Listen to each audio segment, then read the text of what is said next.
Devdas Chapter 1, Full Story. It was a scorching summer afternoon. The sun blazed down relentlessly, and the heat lapped around in waves.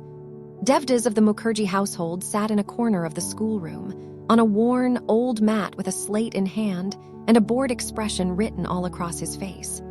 He closed his eyes, opened them again, stretched his legs, yawned, and pondered over the available options. In a minute, he decided that it was pointless wasting the entire afternoon sitting around in the schoolroom instead of roaming the fields and flying kites. In his fertile mind, a plan seemed to take shape. He stood up, slate in hand. It was lunch break in the school. With hoops, yells, and vigorous gesticulations, a bunch of boys were playing marbles under the tree nearby. Devdas glanced at them once. He wasn't allowed to go out for lunch because Govinda Master, the teacher, had noticed that Devdas wasn't inclined to come back into the schoolroom if he ever left it. His father had also placed an embargo on his going out. It had been decided that Devdas would spend the lunch hour under the supervision of the class monitor. The only people in the room at this point were the teacher, who lay with his eyes closed, catching his 40 winks after lunch, and Bulow, the class monitor, who sat on a broken bench in one corner of the room, pretending to be the teacher and casting the occasional contemptuous glance towards the boys at play and sometimes at Devdas and Parvati. Parvati had been in the school for a month or so. Perhaps she had grown really attached to the teacher, and so she sat there, intently sketching his sleeping figure on the last page of her alphabet book. Like an earnest artist, she looked up now and then to check how close her portrait was to the original. It wasn't much of a likeness, but for what it was worth, Parvati seemed to derive great satisfaction from it.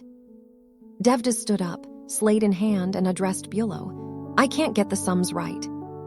With a solemn face, Bulow asked calmly, "Which one?" "Arithmetic." "Let me have the slate." Bulow's manner was that of the erudite teacher who only had to get his hands on the slate in order to sort the problem out. Devdas handed him the slate and stood close to him. Bulow began to read aloud as he wrote, "If 1 mond of oil costs 14 rupees, then..." At this juncture, something happened.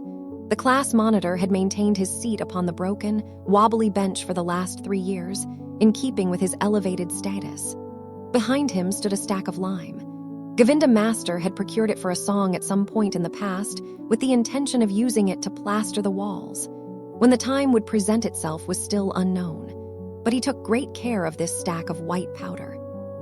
Just so that some callous, unwise young fellow may not get to ruin even a grain of it, he had entrusted it to the care of Balanath, the class monitor, who was relatively older and quite the favorite. Hence Bulow had taken up his seat at that precise spot. Bulow wrote, "If 1 mond of oil costs 14 rupees, then oh my God, he LP." And then all hell broke loose. Parvati shrieked loudly, stood clapping her hands, and finally rolled on the ground, giggling. Govinda Master, who had just drifted into a sound sleep, roused himself, rubbing his bloodshot eyes. He saw that the boys who had been playing under the tree were now shouting and screaming as they headed away from there. At the same time, he saw that a pair of legs was dangling about behind the bench, and the stack of lime looked fairly ready to burst. He shouted, Hey, what? What is it?" There was just Parvati who could have told him anything, but she was in no condition to do so, since she was rolling on the ground, giggling and clapping. The teacher's question remained unanswered, and then the snow-white Balanath pushed his way out of the lime and stood up.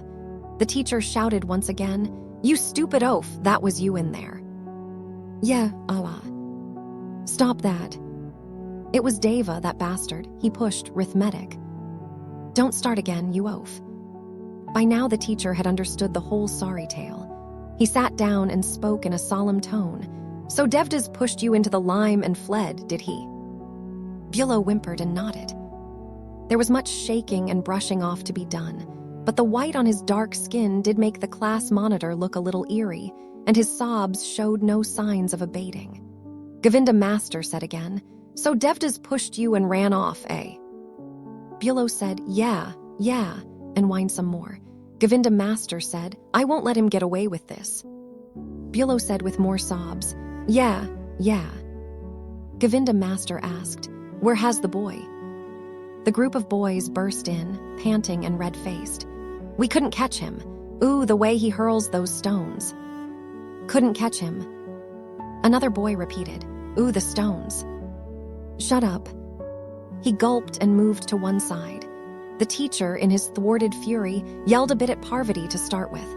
Then he took Balanath by the hand and said, "Come, let's go and speak to Mukherjee Babu." This meant that he would now go and lodge a complaint to Narayan Mukherjee, the zamindar, about his son's behavior. It was around 3 in the afternoon. Narayan Mukherjee was seated outside, smoking on his hubble-bubble, and a servant was fanning him gently. He was taken aback by the sudden arrival of the teacher and his pupils and exclaimed, "Hello, Govinda." Govinda was a caste by caste. He bowed low before the Brahmin zamindar and offered his respects. Then he pointed to Bulow and narrated everything in great detail. Mukherjee Babu was irritated. He said, "Well, really, Devdas seems to be beyond control. Please tell me what I should do."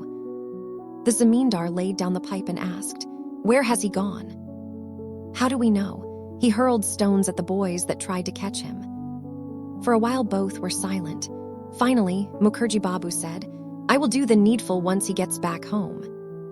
Govinda Master led his students back to the schoolroom and terrorized everyone with his fearsome expressions.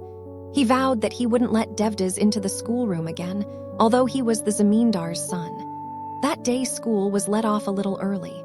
On their way back, the boys were full of chatter. One said, "Oof, did you see what a thug he is?" Another said, "It serves Bulow right. Oh, the way he hurls those stones." Another one was on Bulow's side. "He will take revenge, just you wait and see." "Oh, but Devdas won't ever come to school again. So how will Bulow take his revenge?" Straggling behind this small bunch of boys, Parvati was also on her way home. She caught hold of one of the boys nearest to her and asked, "Moni, will they really not allow Devda to come to school ever again?" Moni said, "No, never." Parvati moved away. She hadn't liked that. Parvati's father's name was Nilkantha Chakravarti. He was the zamindar's neighbor, meaning that his small and ancient house stood next to the zamindar's huge palatial mansion. He owned some land, had a few clients in whose homes he did the puja, and then there was kindness from the zamindar household. All in all, it was a comfortable life that he led. On the way home, Parvati ran into Dharmada's. He was a servant in Devdas's house. For the last 12 years, ever since his infancy, Devdas had been looked after by Dharmada's. He dropped him off to school every morning and then picked him up again at the end of the day. This was his daily routine. He was on his way to the school right now. When he saw Parvati, he asked, "Paro, where is your Devdada?" He ran away. Immensely surprised, Dharmada said, "What do you mean, ran away?" Parvati recalled Balanath's predicament once again and burst into giggles. "Dhamma, you know Devda, he, in the lime stack. Hoo, Dhamma," he fell on his face. Dharmada's couldn't make out all of what she was saying, but he shared in her laughter. Then he sobered up and asked again, "Tell me, Paro, what happened?"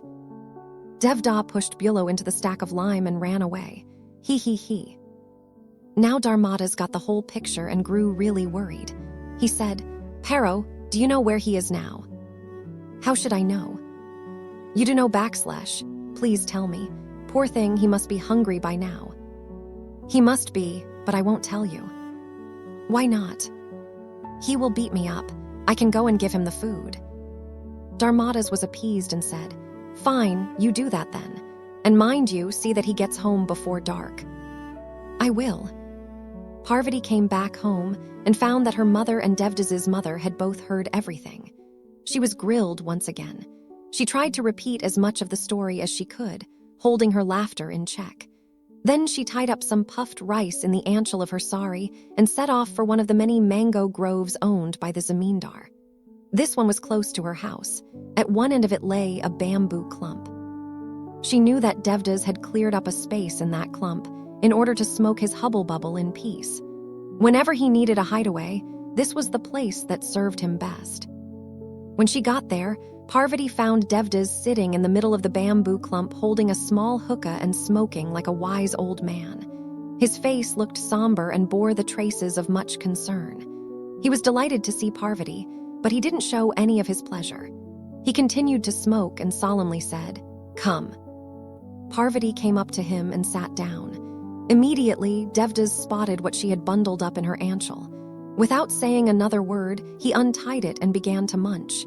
Then he said, "Paro, what did the master say?" "He has complained to your father." Devdas put his hookah down, his eyes wide with surprise, and said, "He has gone to father." "Yes. And they won't let you go into the school ever again. And I don't want to go there either." By now, Devdas's stock of puffed rice was almost at an end. He looked at Parvati and said, "Give me the sweets." "I haven't brought any." "Then give me some water." "Where will I find water?" Irritated, Devdas said, "If you don't have anything, then why have you come? Go and fetch me some water." Parvati didn't like his tone. She said, "I can't go again. Why don't you come and drink it yourself?"